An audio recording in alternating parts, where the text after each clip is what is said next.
মিনিস্ট্রিতে পাঠান, ওনারও পাঠানোর কোনো যোগ্যতা নেই।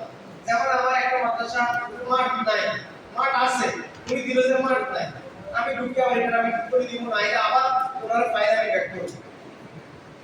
বা উনি আমার একটা মাদ্রাসা পছন্দ করেন, উনি বিদ্যুৎ একটা মন্তব্য করলো, আমার মনে হলো যে ওনার এই মন্তব্যটা এই কমেন্টসটা সঠিক না, কে এর বিপক্ষে একটা মন্তব্য উনি করলো, আমি ওইটা আবার দেখেন আমার সার্ভার আমার আইডিতে আসে, এটা তো বুঝুন যারা কাজ করে, আমার আইডিতে আসলে আমার আমি দেখি, দেখি আমি যদি মনে করি যে উনি সঠিক হয়েছে সঠিক, আর আমি যদি তুমি মনে করি যে না উনি হাজিপুরের ব্যাপারে সঠিক মন্তব্য করেন, আমি এটাকে আবার ঠিক করে এডিট করে দেওয়ার ক্ষমতা আমার আছে।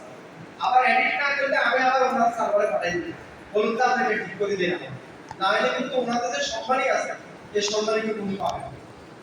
বুঝতে পারছি আপনাদের দেখবেন সব খোলামেলা বলছি, এই সপ্তাহের মধ্যে মোটামুটি সবাই এখানে যাবে।